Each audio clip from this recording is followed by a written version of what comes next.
one that produced the function got the suspicion. That's kind of the point. And we do this all the time. How do you think murder investigations work? I mean, they're all about determining intelligent cause, are they not? I mean, either the guy died of natural causes, or somebody intentionally, that is with design, intent, took somebody's life. That's kind of what the gig is all about. And yet, people in this, in the naturalist side of things, kind of want to, well, I'm sure they're thankful that murder investigations work that way. But for some reason, in this other area, they don't want to let that function the same way. It's kind of interesting. All right, so enough of that. Enough trickery. Sorry about that. It's all in good fun, all right? All right, now. So you said there were 64,000 combinations on that lot. How many combinations in the DNA? Ooh, very good question. Because obviously the chances are even more improbable. Yeah, okay. I'll try to cover this quickly, but there's DNA, you may know, describes or specifies for proteins. And proteins are molecules that are built out of a chain of amino acids. And amino acids are compared to kind of an alphabet. There's, instead of 26 letters, 26 characters, there's a total of 20 different amino acids. Amino acids are these little, they have actually a three-dimensional shape to them, a specific three-dimensional shape. There's 20 different kinds. And that's like an alphabet to build a chain out of, just like you write a sentence out of a selection of 26 letters. All in different sequences, and this sequence again in the amino acid chain is sequence specific. If it doesn't have the right sequence of amino acids, the protein won't fold up properly and serve the proper function. It's just like the lot. But you're right. If you compare that to the lot's only got 3 numbers to work with. And they're only, from 0 to 40, each one, the math works out. I'm not going to try to do all the math for the other thing, but it's huge. Because you've got, at each site in the amino acid chain, you've got a 1 in 20 chance of getting the right amino acid. But these amino acid chains are like 300 long, and that's a short one. And so you've got sometimes as many as 1,000 amino acids in a chain in a specific sequence. And if you get that sequence wrong, the protein won't fold upright. So it is so astronomical, the odds against it are so astronomical that if you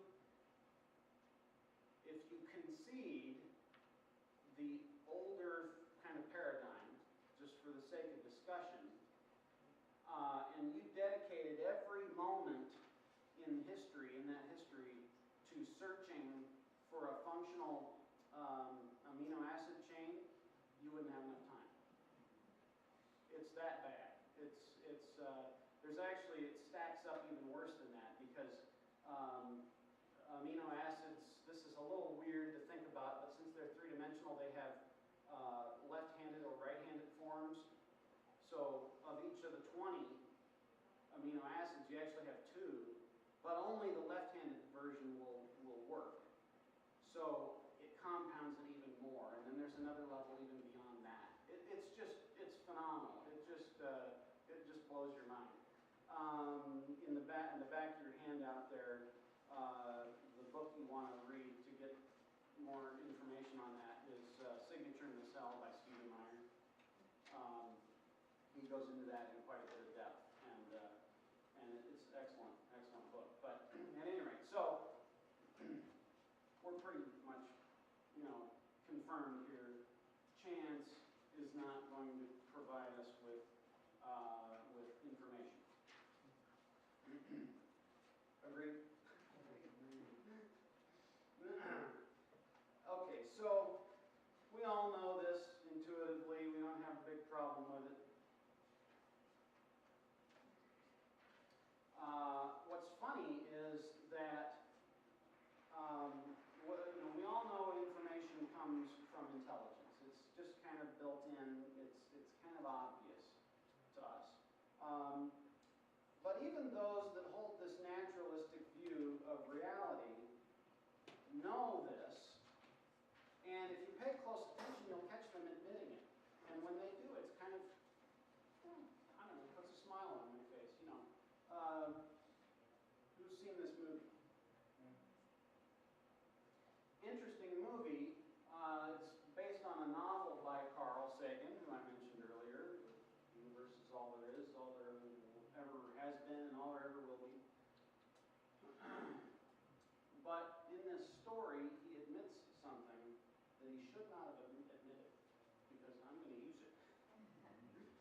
So Jodie Foster, in the movie anyway, Jodie Foster is playing this scientist that works at the SETI program. And the SETI stands for Search for Extraterrestrial Intelligence. And it's the program dedicated to listening to deep space radio signals, through radio telescopes, those great big huge dishes, and they're listening in the movie, they're listening to this thing, and they actually hear a signal, and they decide that this signal had an intelligent cause. Why, does anybody remember why they reached that conclusion in the movie we saw? What was the big clue? Same thing kept occurring? Been a long time. Yeah. Well, if you remember, initially when they got the first, when they heard the first signal in the movie, it turned out that there were pulses, and they counted them and kept track of them, and they figured out that what they were hearing was the first 100 prime numbers. That's information, right? And based on that, they all jumped to a very reasonable conclusion that I don't think any of us would disagree with. That came from an intelligence. That had an intelligent cause. Now, all that is to say is just to highlight the fact that, now I think SETI's been abandoned now, is that right? But it was around for many years. And a lot of people were really jazzed about it. A lot of people on the naturalist side, frankly, were jazzed about it. But notice what SETI has to admit, even to just get off the ground, even to just walk into the room where they can listen through this radio telescope. Don't they have to admit that there's a way to distinguish between blind natural processes, blind natural purposeless causes, and intelligent causes? Doesn't that whole program depend upon that? How could it ever do anything if it didn't have that assumption? So why are we the bad guys for pointing this out and saying, hey, this means something? We ought to look at this and draw some conclusions from it. We have information, we have software in DNA that provides, as Craig Venter said, the secret of life is writing software. And we know, don't we, that a software program requires a software programmer?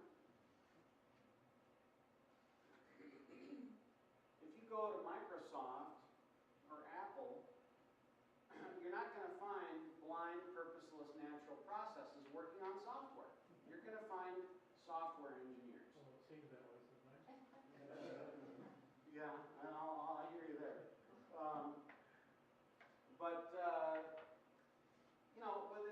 This just doesn't work this way, does it? And we know this. And again, we're going to connect with one of the themes here. There's a way we can know that this is true. This isn't a blind faith thing. This is obvious, and that takes us again back to Psalm 19 and Romans 1. Now this is the interesting, I think this is interesting, kind of a historical perspective deal. Psalm 19